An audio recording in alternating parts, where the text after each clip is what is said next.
What's up, HyperFast Nation? On this episode of the show, I've got an amazing guest. She did, get this, 18 deals in her first year in real estate, specializing in new construction, by the way, which is a very difficult part of real estate to break in for many. So to do 18 in 1 year is amazing. Welcome to the show, Rachel Toda.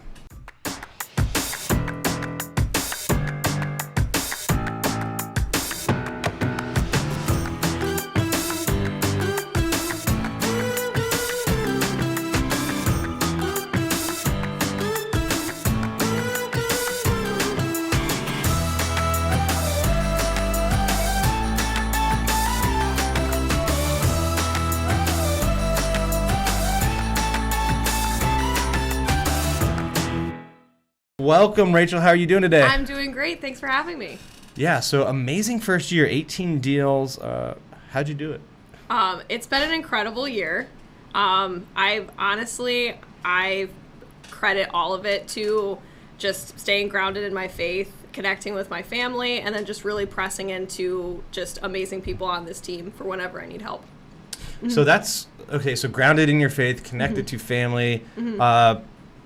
I've interviewed tons of agents. I don't think most kind of go there first for why they had so much success. So can you connect that a little bit more? Absolutely. So for the first year of real estate, obviously, it's incredibly stressful. It's very unpredictable. And a lot of people in their first year really see a decline in their mental health. Actually, my education background is actually in psychology, and then how psychology affects business. So I was very mindful of that coming into my first year. And so I realized that in order to sustain a successful business, I had to sustain a successful mindset. And so the best way for me to do that was to stay consistent with my faith through prayer, pressing into my church community, but then also keeping a good support system, which is my family and my friends, and then also pressing into my work family as well. So especially my mini team within KST.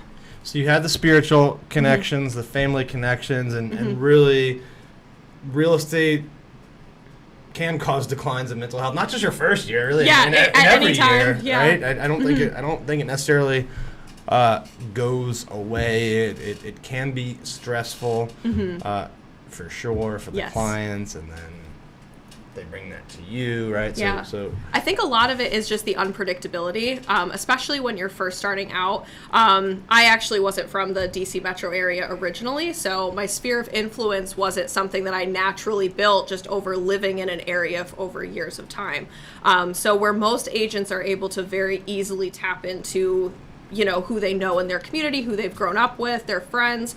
That was very different from me in this area because I moved here as a young professional. So I had to learn a lot of different strategies to be able to build a client base. And a lot of that can be very unpredictable. So I found that a lot of it is just staying consistent, but then also making sure that you have a great support system as well for mental health reasons. So what were the strategies you used to get clients, 18 of them? Yes. So what I ended up doing was when I went through the training here at KST, which was absolutely amazing, right afterwards, I took a minute to assess where my natural strengths are and then where my natural weaknesses are.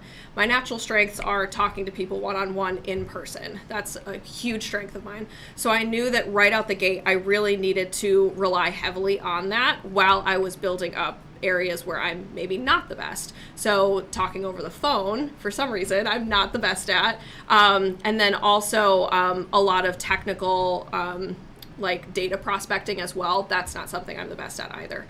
So when I first hopped out the gate, I knew something that I needed to press into was being able to do open houses, being able to do networking events, and just being able to press more into my community with different ways that I was involved, because I knew I would get a lot of clients from there, which I ended up getting like 2/3 of my clients from open houses this year.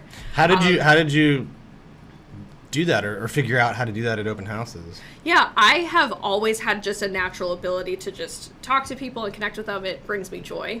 So when I am hosting an open house, I've kind of gotten it down to a science as to like when I get into the open house, I tour the home first. I get there super early so that I can tour everything myself and see the eyes through the client and ask myself, what would someone tell me isn't good about this house?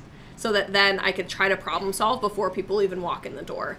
And I think the biggest mindset I have is all of the people coming into your open house probably aren't going to buy your open house because this house is just going to get one buyer. Right. So I need to find that one buyer out of everyone.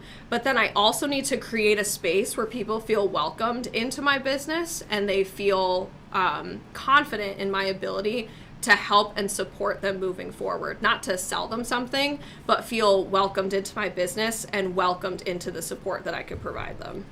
And what kind of role did the training, because you mentioned that, play in getting you prepped for those open houses? Yes. So like I said, I had a lot of previous experience and just a natural ability to talk with others. But what the training really provided was a refinement of that, which was amazing for myself because I needed to know what are the words that we utilize, what are the best ways to speak to people, not to sell them something, but to make them feel comfortable.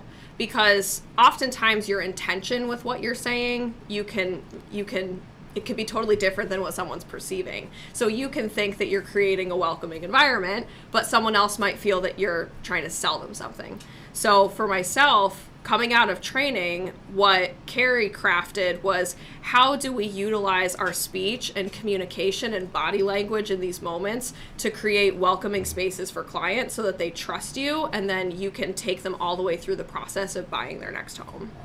Yeah, I mean, the numbers speak for themselves. Like the training works. We had Chris on an episode Rob on an episode that we just recorded recently. I think he's going to do 30 in his first year. You're at 18. Like these are monster kind of numbers people are putting up after taking this training. And by the way, that training is something we're going to talk about at the HyperFast Summit in Boca Raton, Florida on February 1st and 2nd. And it's important not just for obviously solo agent production, but at the summit, we're really focused on teaching team leaders or people that want to be team leaders how to recruit, hire, and train people to scale a business that doesn't just, help you sell more homes, but also does it in a way that maintains your lifestyle. So you need to be able to scale repeatable processes. We will show you how that training works and how to train your team with that training. You can go to hfasummit.com for tickets information. Again, that's hfasummit.com for the HyperFast Summit in Boca Raton, Florida on February 1st and 2nd. So the training obviously helped you really take your natural abilities, what you were good at, and kind of put it on steroids, I guess. Yes, 100%. Because you said 2/3. That's like 12 deals you did from opens. That's like once a month you're just cranking out a closing from opens in your first year. I'm sure that'll increase in year 2 because you've probably built up, not everyone's in that 30-day, 90-day, 6-month cycle. Some of them are a year, 2 years out, right? It's gonna grow exponentially. Yes, definitely. My goal for next year is to hit at a minimum of 36 for next year, but I'm hoping to definitely exceed that. I would say that when it comes to open houses, I heard so much coming into my first year that open houses were a waste of time. Just looking at the numbers, they are not a waste of time. I think what becomes a waste of time is if that's people that aren't good at them. Yeah, I know. That's what I was going to say. Don't put the work in to get good at it. Say that. You can't just show up to an open house and sit there and expect something to happen. You have to utilize those moments to your advantage. And it was like I was saying, it's about creating spaces where people feel welcomed into your business and welcomed into your brand, and they build a certain amount of credibility so they understand, okay, this person can support me through the process. And so I think it's really about, again, going back to training, you have to connect with people who are good at it in order for it to be successful.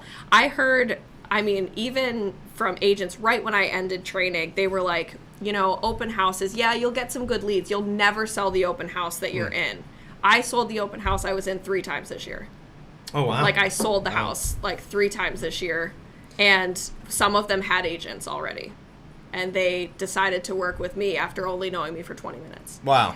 So they had an agent probably that never took the time to explain the buyer-broker agreement and actually have an official relationship, which that's another part of our training is have that conversation up front, go over the buyer-broker agreement, uncover the objections at that time, and really formalize what the relationship between you and the buyer will be. Yeah, and I think that the way that I view the buyer's agreement is a little bit different than a lot of other agents, which is why so many agents are afraid to get them signed.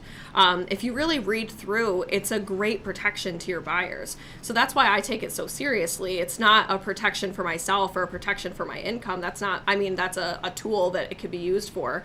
But the first and foremost, it's a protection for buyers, that they understand that they're getting credible information, that they understand that they're in an official relationship with someone who's going to only act in their best interest. And so it's actually beneficial for your clients to be signing it and working with you, and there's no risk to them. So I think there does need to, in some cases, be a shift in how people look at that. Yeah, and there really is no risk to them. There's no downside. They can, in almost all cases, get out of them if they don't want to work with you anymore. We certainly have never really used it to hold someone hostage, right? If they're unhappy about something. And I've seen thousands of transactions. I don't know if I've ever even heard of a broker going after a buyer because they wanted to cancel, right? So absolutely. I do think it is a very low risk thing for Definitely. buyers. And it's low risk and incredibly high reward because you get a seasoned agent behind your back that's going to be guiding you through the process. And I've been even able to talk with my friends and family who have gone through the buying process in different states. And they now have a completely different view of working with a seasoned agent. Hold that thought for a second. Do you struggle with how to scale your real estate business without trading your most valuable asset, your time, for money? If so, Keri and I want to help you.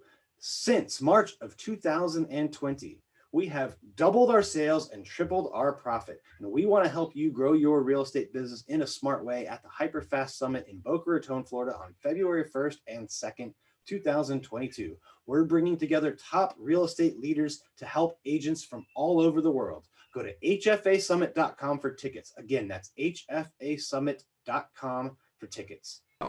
So you mentioned earlier the mini team that you're on. So, we really started this mini team concept now, which I think there's over 10 or maybe even 12 people that have switched from being a solo agent to having a mini team. Amy was the first, and we had Brooke, who came on as her partner agent. She was on episode 193. If you're listening and want to go back and listen to Brooke talk about being the first partner agent, that was episode 193. And then I think Amy brought on Abby next, correct? And her role. So what ended up happening was Brooke really flourished, and she was at a point in her business where she was able to be a solo agent within that mini team. So Brooke went from being a partner agent to Amy to branching off to be her solo agent within our mini team. And then Abby came onto our team to be that direct support to Amy as well. So Abby was number 3. Now we have you on the show, the fourth person 4 on the team. Then I think there's a fifth now, right? Yes, we actually have 6. Oh, really? We brought on a new one just about a week ago. We brought on Drew as a solo agent as well within our team. And then we also brought on a former ISA on our team. He's transitioning, his name's James. So he's transitioning to be a support to Amy and Abby, but then also to be training directly under the expertise of our team so that he can then start building a solo business himself. Yeah, so describe for you what it was like coming on as the fourth person on Amy's mini team, which is under the Keri Shull team here, of course. But how did that process help you? And yes, my business took an exponential shift when I joined Amy's team. I was doing what I knew to do, staying consistent, doing the open houses, doing other sort of lead generation as well, and was closing deals. But then when I was approached by Amy to join her team, it was really under a need and a lack that was happening on the team. They had, as you know, taken on a huge project with listing all of HyperFast's new construction builds in DC. And they really needed to be able to scale their mini team so that we can provide as much support to both buyers and the selling side as possible. And then with that, I was able to also learn from Amy and then learn from her expertise. So it has been incredible. Like circling back to what I talked about in the beginning about faith, family, and then pressing into your work family, my mini team, we are a family. We talk on a daily basis. We have a group chat, like a group text, where we can ask questions, provide feedback and support to one another. And it really is a game changer when you have experienced agents in your corner that you could say, hey, I've never come across this before. Talk to me about your expertise in this region, and then go from there. And that's been an absolute game changer to my business. What is the since we'll probably never get Amy to come on the show, she likes to stay hidden. What's the team goal? Overall team goal, mini team goal for next year, for 2022? For next year, we actually have a meeting on Monday, so Stay tuned for that. I believe it is going to be somewhere close to 200. It's going to be somewhere between, I think, 175 and 200 for next year. So 6 of you doing like 200? Yeah. Wow. That's just staggering to think about. Yeah. So it's going to be somewhere in there. So the thing with our team, we like to set high goals for ourselves so that it pushes us on a daily basis. All of us pretty much in our businesses, we kind of fly under the radar, but we post big numbers. And I think the biggest thing with Amy is her style is also about protecting your mental health and protecting your work-life harmony. I actually made a shift from saying work-life balance, because that's a equal like right. 50-50 thing, where I think like work-life harmony is more of just a balance between everything that you're doing. But that's a huge part of our mini team business. And so every week we actually meet and talk about, what was our win for the week, whether it was personal, whether it was professional, and then also something we struggled with, so that we could support one another. And Amy's big thing is you need to enjoy the moments you're busy, and you also need to enjoy and have gratitude for the moments that you're slow, because you're about to get busy again. So joining the mini team, I have found, has been incredible for my mental health, and then also bringing on new agents like Drew and now James. They're entering into a culture, not hustle culture, but let's do an amazing job culture. Yeah, I agree. I think the whole I like to call it hustle porn. There's all these influencers saying like grind 24/7 and like I don't think it's sustainable long term. You can't, if you actually look at it, you cannot best serve your clients and best serve your business if you're constantly operating on half a tank. It actually can't happen. So the best way to actually protect your business and best serve your clients and actually scale your business faster is to actually spend time and create spaces where you can rest and breathe and recharge, whatever that looks like for you. And that is something second half of the year that I took very seriously, because I did kind of fall victim to the hustle mentality of we have to grind every day from 8 a.m. till midnight, and I was pulling way too many of those days. I burned out kind of halfway through the year, and I really took a minute to step back, spoke with Amy, and was like, hey, we just need to build a more sustainable workflow. And then I saw my business more naturally evolve, and then that's when I ended up getting top agent in August, was actually when I structured time for rest. I actually was doing better in my business. Yeah, I think it's hugely important, and if you don't do it, and I think you can go hard in spurts and for certain periods of times, and you may need to, but yes, you can't do it all at the time. It's like an athlete. I've done 7 Ironmans now, and you kind of like ramp up for those, and the intensity builds up, and then you do the race, and then if you went right back into training and like took no recovery, like eventually you'd break down. And even the pro athletes, they're gonna take a couple weeks off a year where they just like do nothing, and it's just as much a physical break or mental break as it is physical, I think, as well. So it's The way I look at it is, so I work with a personal trainer, and just even in between sets, there's about 1 minute to a minute and 15 seconds before we go hard again. And that's how I look at my business, is that every day there needs to be a few minutes of, again, pressing into my family, pressing into my faith, pressing into my work family. And that because I made that a priority, I was able to scale my business the way that I have. Yeah, you have to have that balance. Let's talk for a minute about new construction. You've mentioned that, and I think you really came in and started doing new construction open houses. Yes. And that's kind of led to 12 of those deals that you had. And, with HyperFast development, we've got over 100 or so units that'll deliver next year, so probably a lot more new construction opportunities. It makes me so excited to think about all the people that are going to, because that doesn't mean just 100 plus homes. That's like 100 plus families moving into those homes. So it's like huge hats off to HyperFast, because they're not just building homes, like they're building spaces for people to thrive, which is what gets me excited about new construction. Yeah, and that has been fun to build. Like it's benefited a lot of people, like the people that will live in those homes, the sales team. We've got over 100 investors, almost just through word of mouth, social media, past clients, that kind of thing, that have invested with us to help do that. Like I think it's almost 15 million in equity. We're probably closed out on that for a while, actually, but we've been able to provide really good preferred returns. We've got a 15% level of preferred returns that we offer. We are probably sold out on that, but if you are interested, the best thing now is probably just connect with me on Instagram at @DanLesniak and DM me there.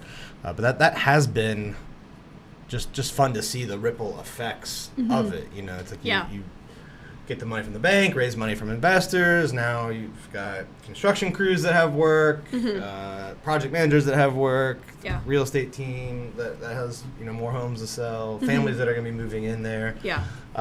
What's different about selling a new construction home than oh goodness, where do I start? A resale? It is definitely different. And obviously this was my first year of real estate, so I was brand new to the concept of new construction and what is it that we need to do differently in these situations, which is why relying on Amy was so helpful. But I mean, it comes down to a plethora of different things. I always kind of see new construction as all stars aligning, because you have to have not just the homes built, but in order to get the homes built, you have to have the money to have the homes built, and then you also have to work with suppliers to get all of the supplies at the right time, and then you're working with clients from day one, walking through. There's not even walls in the place yet, and you're walking through. And for me, I love describing a space and what it can be.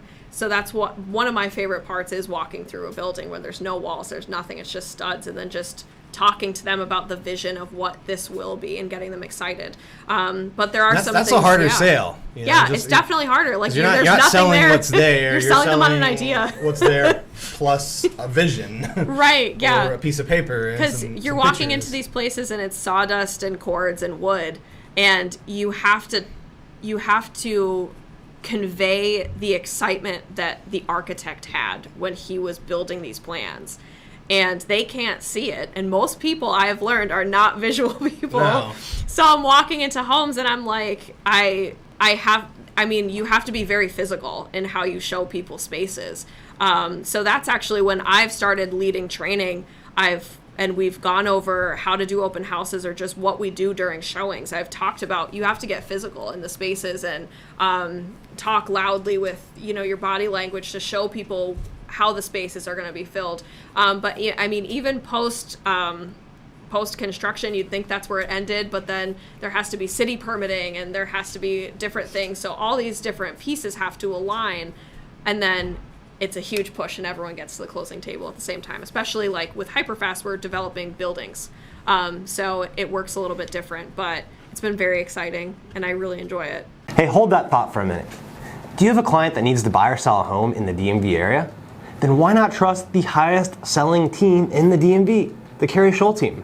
We've helped thousands of buyers and sellers and would love to help your clients. And we guarantee we will save them time, money, and stress throughout the process. And they will be so grateful that you referred them to us. Go to kerishull.com to learn more. Again, that's kerishull.com to learn more about sending us your clients that need to buy or sell a home in the DMV area. That's kerishull.com. You know, where there's challenges, there's opportunities, there's learning, there's growth. 100%. And I'm sure it's, especially building in this environment you mentioned, you know, supply chain and stuff like that. It's a real thing. You know, there are appliances stuck in a container ship sitting off of Long Beach because truck drivers don't want to drive into California because their logbooks get inspected too much compared to other states. So there's all sorts of issues we're working so through. so many stars aligning, and I think for agents who are pressing into new construction, the biggest thing that you can do, especially if you're working on the buy side, is being able to support your clients in setting the expectation early.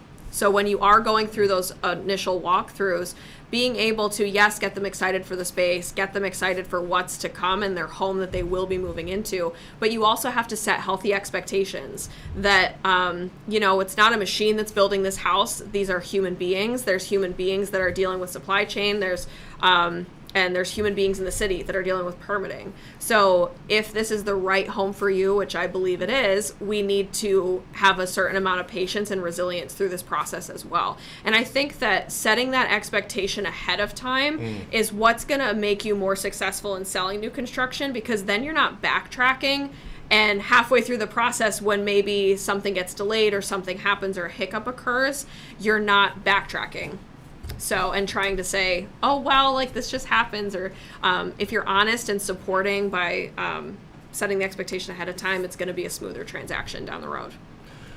What role, if any, has social media played? Do you use social media in your business, and if so, how? Yes, one of my biggest goals for this year is establishing a professional and cohesive social media presence.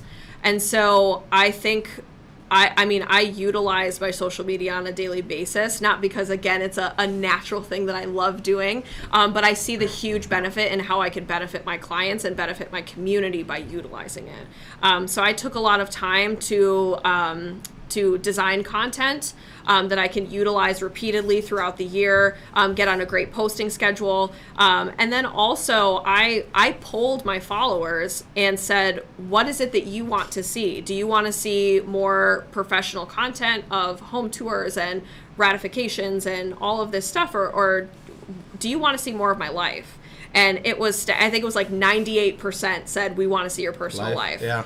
And so, so it was cool because I was able to kind of divide my social media, and when I post on stories and things like that, I'm able to connect with others, which is what I love doing, and just show my personal life. And then when I'm, posting other content, being able to post things that are going to be educational, inspiring, and I found that that's incredibly helpful. What platforms are you on? What platforms can people find you? So I utilize, Instagram is what I utilize heavily, and then I do get traffic from Instagram as well. I also I have it synced to a professional Facebook page as well for myself. I do like to also utilize LinkedIn. I know people think it's like outdated or whatever, but like you have amazing qualified young professionals that are ready to buy, are ready to sell. So it's an amazing platform. And then the huge thing that I decided to do this year was also press into our marketing team here with the Keri Shull Team, because I'm able to collaborate with them to help build Keri's brand, but then also help to touch more lives as well, because I'm able to provide education. When leads come in, I'm able to then help them walk through the process as well. So that's a huge portion of what I've been doing as well. What about TikTok? Okay, I tried TikTok. I really did. My thing is I'm not technologically very savvy, which is like one of my natural weaknesses. So it's something I've been working on, but I haven't mastered it yet. Yeah, I think the key there is to kind of pick a niche and make content Yes.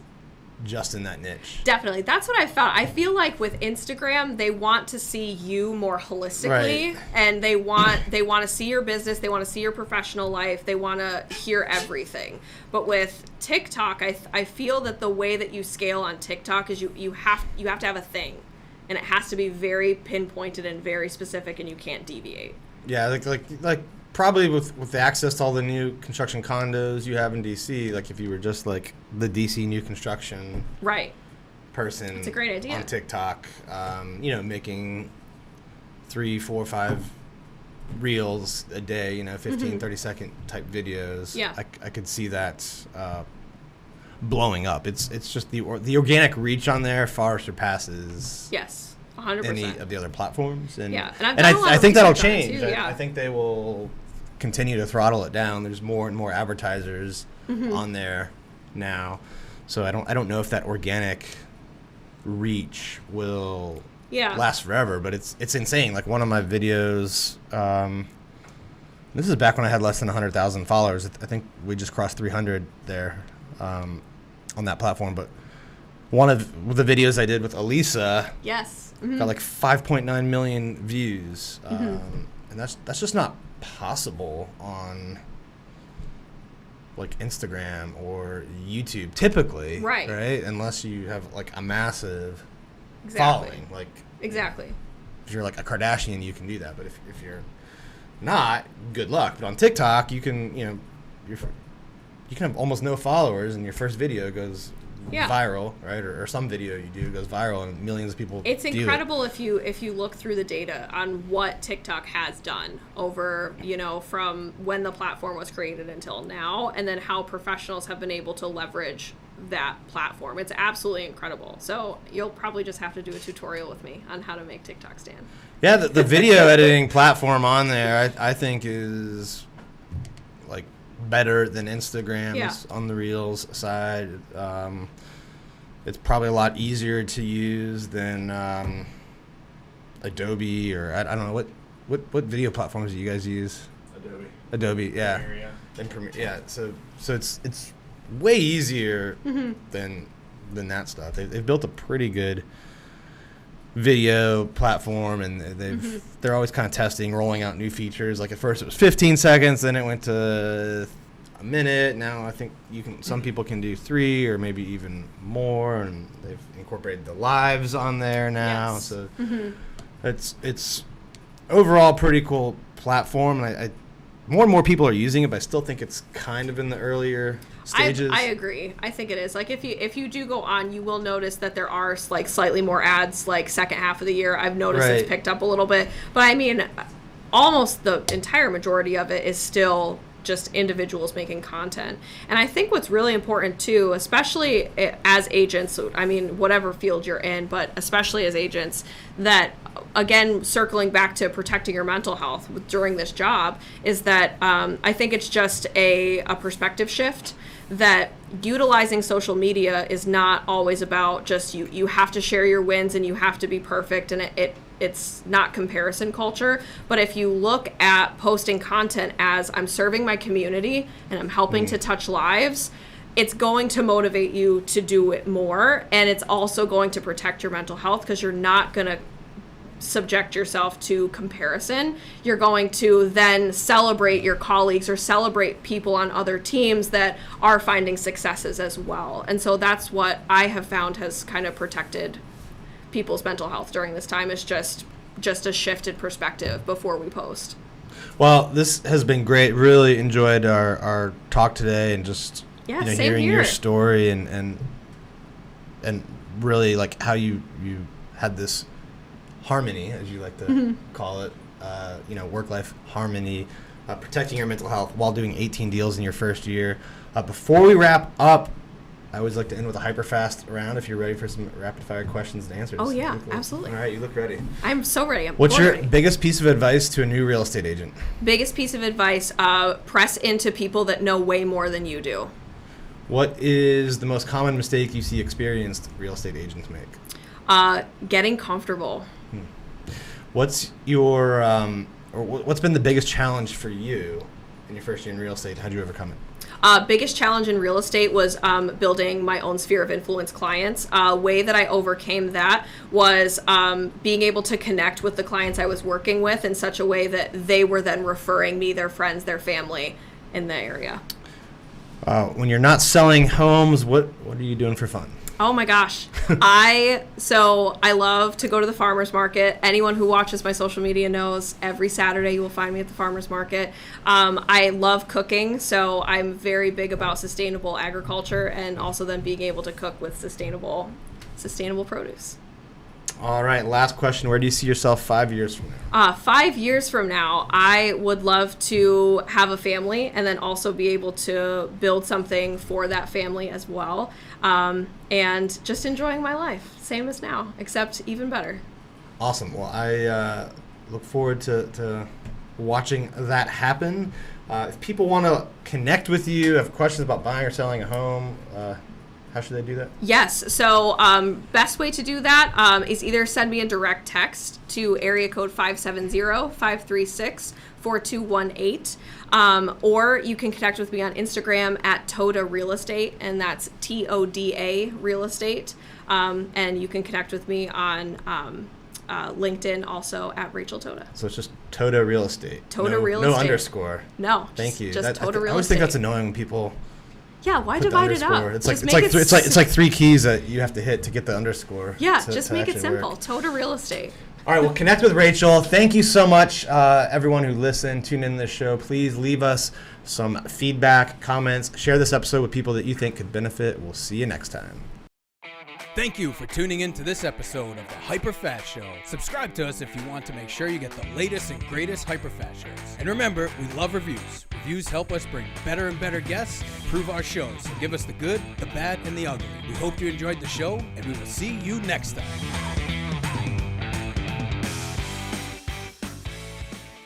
Hey guys, thanks for sticking around to the end. I hope you enjoyed that video, and if you want to see more, click right here. And if you want 100 real estate tips from my best-selling book, click right here to download them instantly. And if you're new to this channel, click below to subscribe and turn on post notifications so you don't miss out. And leave some comments about what you think on the videos.